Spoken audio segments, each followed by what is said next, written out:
Good morning, everyone. Welcome to today's webinar facilitated by the Centre for Excellence in Rural Sexual Health. I want to begin by acknowledging the traditional owners of the land on which we are meeting, all across Victoria and possibly Australia, paying my respects to elders past, present, and emerging, and recognising that sovereignty was never ceded. I am delighted to introduce Emily Corbett, who's our guest speaker for today. Emily is a research fellow at the research coordinator for the Australian Welfare and Work Lab at the University of Melbourne, where she collaborates with industry partners to explore best practices in trauma-informed service delivery. Dr. Corbett holds an industry-based PhD from the Australian Research Centre in Sex, Health and Society, the Centre Against Sexual Assault Central Victoria, CASA-CV. Her doctoral research examined women's experiences of sexual re-victimisation in regional and rural areas, providing critical insights into the systemic, social and material forces contributing to sexual violence. Thank you so much, Emily. And just for a bit of housekeeping too, please put your questions in the chat, and there's going to be plenty of time at the end for us to go through those. Thank you so much. I'll hand it over to you, Emily. Thank you, Ashley. Hi, everyone. My name is Emily, and today I'm going to be sharing with you my PhD project, which we ran between 2020 and 2024. I'd like to leave some time for us to chat, ask questions. I'd love to hear about where and what you're working on. So I'll leave some time for that at the end.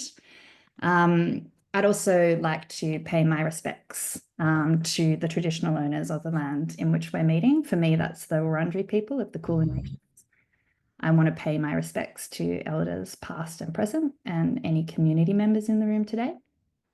And I also want to acknowledge that First Nations people across the globe are fighting for their right for self-determination, and I stand in solidarity with them.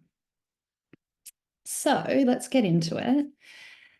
Basically, in 2020, CASA-CV and the Trobe University partnered to fund an industry-based PhD.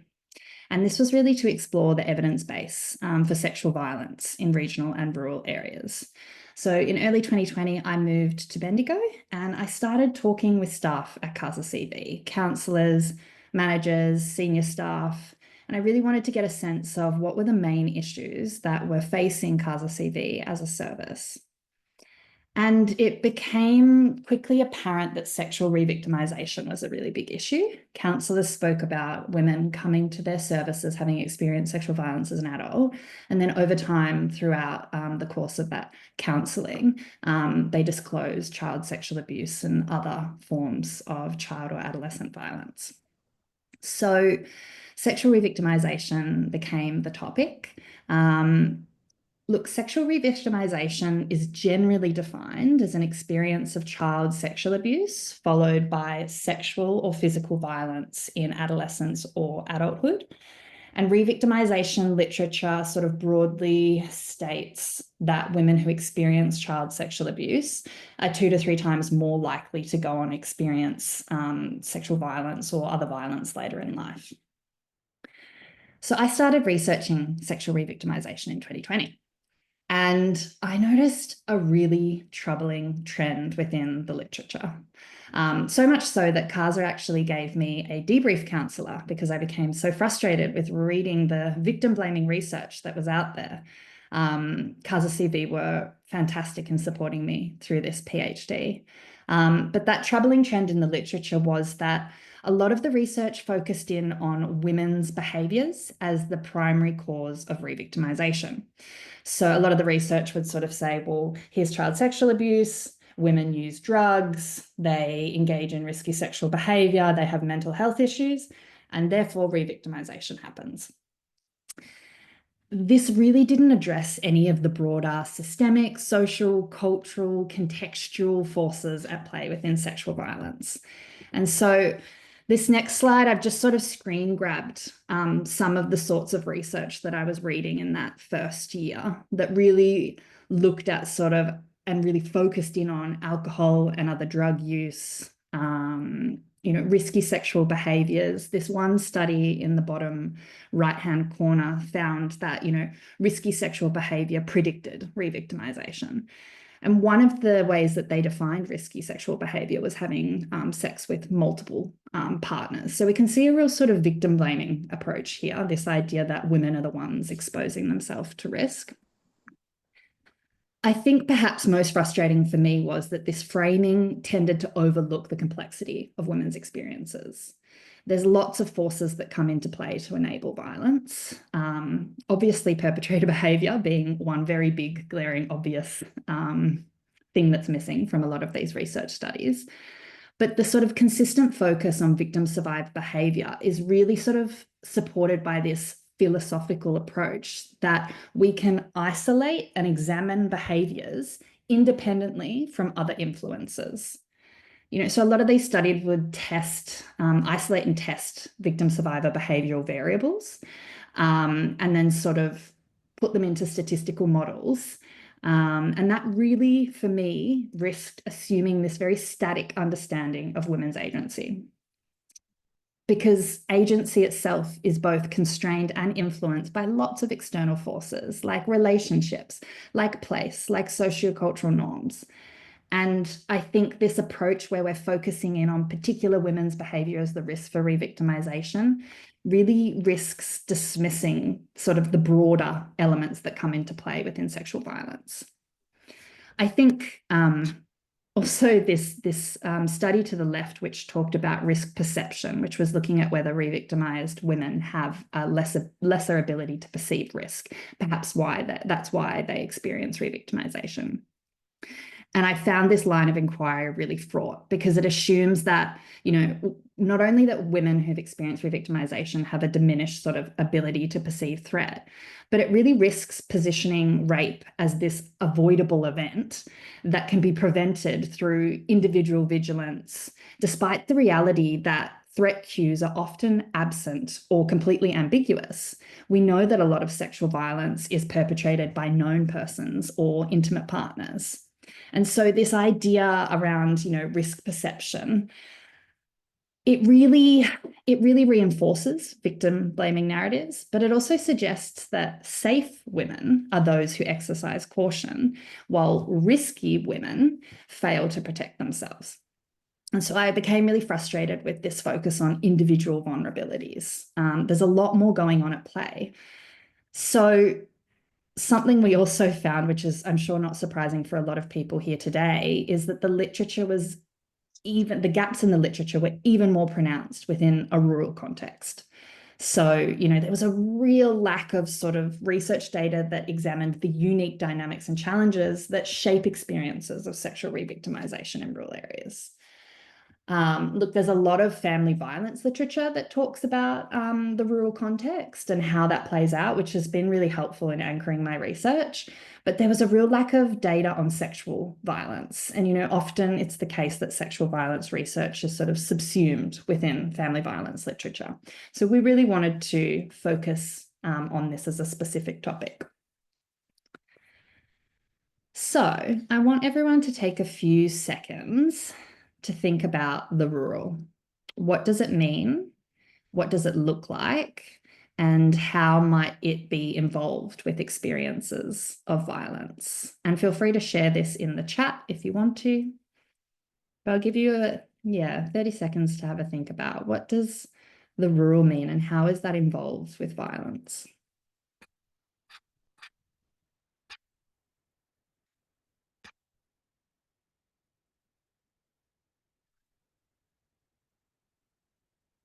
Absolutely. Thanks, Tammy. Isolation is a big one. Traditional gender roles. Thanks, Brock. Smaller communities. Absolutely. Absolutely. Lack of services. These are great responses. Absolutely. Confidentiality can become a big one when you're in a small town. So thank you so much. These are really great answers. I grew up in the small town of Benalla, which is in northeast Victoria. Growing up, I became really acutely aware of the ways that violence become hidden within communities and the ways that distance and isolation actually shield people from intervening. The rural can signal reducing population and service access, like you've spoken about in the chat. And within our findings, sexual violence really intertwined with rural space to produce very complex experiences for victim survivors. So I moved to the regional centre to conduct this research. And we really wanted to reflect on how the rural environment influences women's experience of sexual violence. So I'll talk briefly about the methods that we used within this project. We really wanted to reframe the conversation. Our research was really wanting to go beyond victim blaming, and we wanted to really explore what was going on within experiences of revictimization and what are those conditions that enabled it to continue. So through a trauma-informed community-based study, we explored not only CASA-CV staff experiences responding to women who'd experienced revictimization, but we also ran a group empowerment program and spoke to women with 2 semi-structured interviews. And this was really about how we can create collective knowledge, disrupt isolation for women, but also cultivate a feminist practice that moved beyond sort of extractive research models, this idea that you'd go in, get the data and leave. We wanted this to be a sort of collaborative approach where we collectively developed this knowledge together with the women who were closest to this issue. So, staff, counsellors, victim survivors. We also wanted to move away from this sort of masculinist approach, which really argues that to be objective, you have to hold your research at arm's length. As feminists, we know that knowledge is always situated within specific contexts and entangled with lived experiences of all those involved. And this is an asset and a richness for qualitative research. So I was based at the CASA-CV office, and I was also involved within community activism with CASA-CV, speaking at a number of their rallies, and that was a really enriching experience for me. It also enabled me to attend the 13-week group empowerment program and get to know the women, get to know the research participants who very kindly shared their experiences with us. And I suppose through this work, what we started to uncover were the forces that were at play in regional and rural contexts. And we came across this idea of slow violence. So as you can see, I'll give you a second to sort of read the quotes on the slide.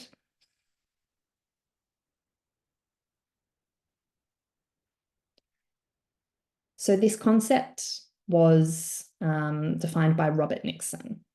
However, I want to note that feminists and feminists of colour have long been speaking about this sort of subtle and slow-moving violence from systems and the sort of power imbalances that exist within our society due to patriarchy, due to white supremacy.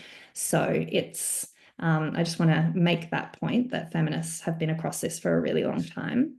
But Robert Nixon has this concept, slow violence. So violence can take multiple forms, but it's most recognised when it's a visible act of physical or sexual violence. So when we think about how violence is portrayed in the media, it's usually sort of rape, war, murder, headlines that are really demanding our attention.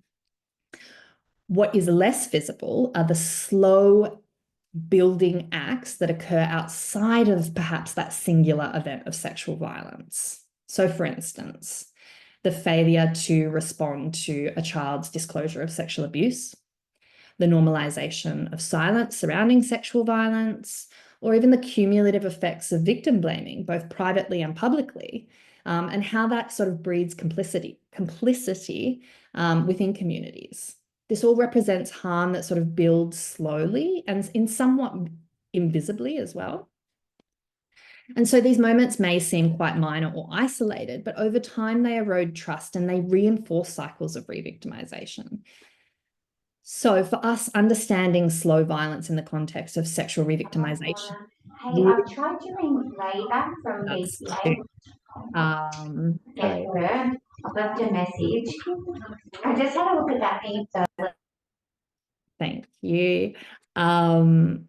Yeah, it really invited us to look beyond the singular events and to really look at the sort of layered accumulative harm that shapes survivors' lives in ways that are often really minimized or ignored. And so this is where I'd like to introduce one of our participants, Rosa. That's a pseudonym. But Rosa's story really encapsulates so many of the patterns that we observed within our research. And I want to make a note that there were only 11 participants in our sample, so it was quite a small sample. But the point of our research was not to sort of develop this grand theory of revictimization, which would apply to everyone's life. This was really about diving deep into the specific women's experiences to really understand how revictimization played out within their lives. So we wanted to do a deep dive.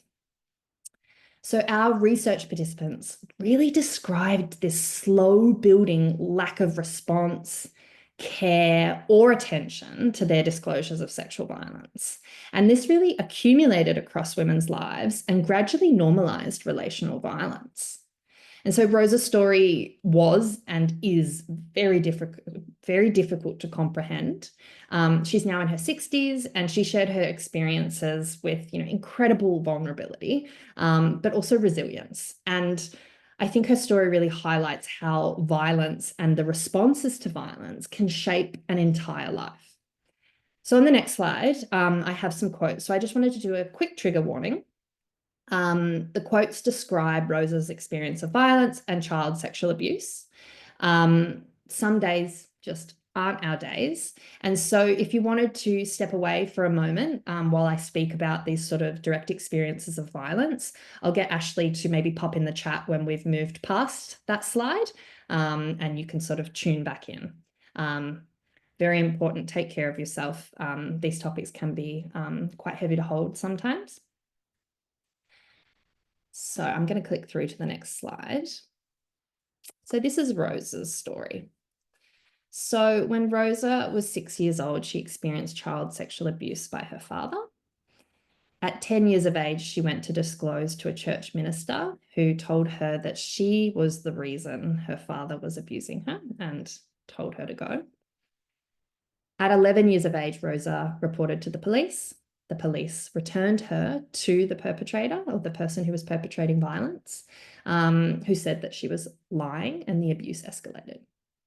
At 13 years of age, Rosa described a community situation where the parents of other children would turn a blind eye to her and sort of clear signs of child neglect.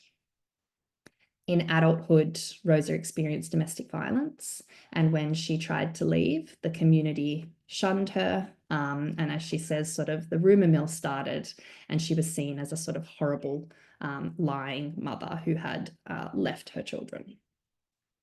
Rosa then also experienced sexual harassment in the workplace and was forced to leave, along with 3 other women. So we can really see from this timeline that Rosa disclosed consistently across her lifetime. And there were real clear signs that she was experiencing child neglect, but there was chronic inaction.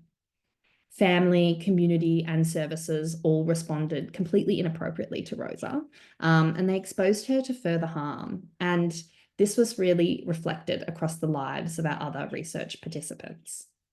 Responses from family ranged from the classic boys will be boys to complete disbelief, to denial by services, and in Rosa's experience, police actually returning her to the person who was perpetrating harm. And so we use this concept of slow violence to look at the often invisible way that non-response or inappropriate response builds and normalizes violence in the lives of girls and young women. But it wasn't just that the responses were inappropriate.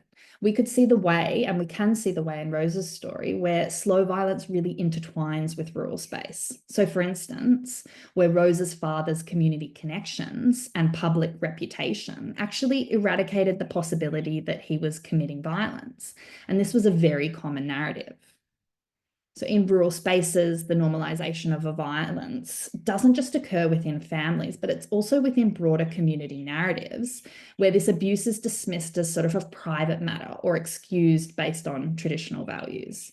And I think it's important to note sort of a major finding for us was that, usually we think about the rural context, lack of confidentiality and the way that violence sort of plays out within that space, high surveillance of women. That was actually the case for regional centres as well. So Rosa came from a regional centre, and she experienced quite heavy surveillance from the community.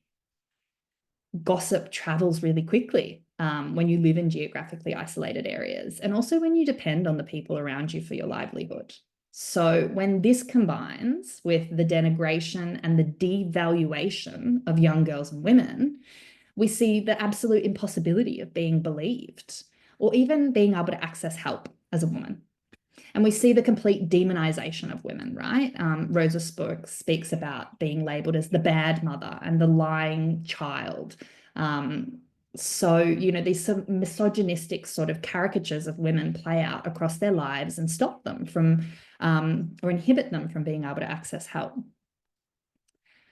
A lot of our participants spoke about the ways that they were constantly surveillanced by communities. But interestingly, at the same time, many participants also spoke about the ways that geographically and socially isolated landscapes offered less visibility and detection of child sexual abuse. So we have this sort of, in one aspect, women are being heavily surveillanced and policed by the community. And on the other hand, this geographically isolated area is allowing secluded spaces for child sexual abuse to be perpetrated in secluded camping spots, in sort of industrial farming sheds on properties. We really need to examine why people fail to respond appropriately. Many women shared that their families feared social isolation within tight-knit and geographically isolated communities, and therefore they prioritized maintaining these connections at any cost. And that cost obviously was not responding to young girls and women's disclosures of sexual violence. The participants in our research really spoke about how the people that they disclosed to, family, friends, adults, they worried that this disclosure would fracture their families or communities, and that there was no alternatives within more remote areas to develop these social connections. So people were really deterred from speaking out. I suppose the last point that I wanted to raise was many participants spoke about the limited relationship and sexuality education they received. So for those who did receive it, they highlighted that the information was given too late. So they had already experienced a lot of sexual violence, and they received education in sort of year 10, and that it was really insufficient and very confusing. The information wasn't clear. And a lot of other people, a lot of other women in the study spoke about not receiving any sort of education. And this really resulted in both victim survivors as well as their families having a complete lack of awareness around how to verbalize boundaries or how to recognize violent behavior when it occurred. So it's not that any one of these factors caused violence. Rather, the point of my research was to really look at the combination of forces that come together to sort of create this perfect storm where perpetrators can continually enact violence without any repercussion. So I want to bring you to this picture that I created. This was after consultation with staff, and I wanted to really map out what are some of those forces that sort of enable revictimization to continue within this context. Now, some of these map on to what research participants told us, and others are a little bit more specific to what counsellors are dealing with in their day-to-day work within the system. But the point of this for me was really to flip it on its head. Rather than sort of have women experience abuse, they then use alcohol, they then get re-victimized. I want to think about, well, let's think about the perpetration of child sexual abuse. And then what are all of those sort of systems, forces, all of that stuff that happens in between that then enables the perpetration of re-victimization to continue. So, I'll give you maybe a few moments to sort of look at these. I'd be really interested to hear if these are sort of things that come up within your work, or there's, particular things there that are quite new. But this really paints a sort of a context and a picture where every aspect of women's lives, perpetrators are enabled to enact this violence. So I might leave it there because I'm aware I'm at 25 minutes, and I'd really like to hear from people in the room about your work and what you're doing. I might leave this slide up. If anyone would like to read any of the publications that have come out of the research, you can scan the QR code. Also, please feel free to reach out to me if you want to chat further.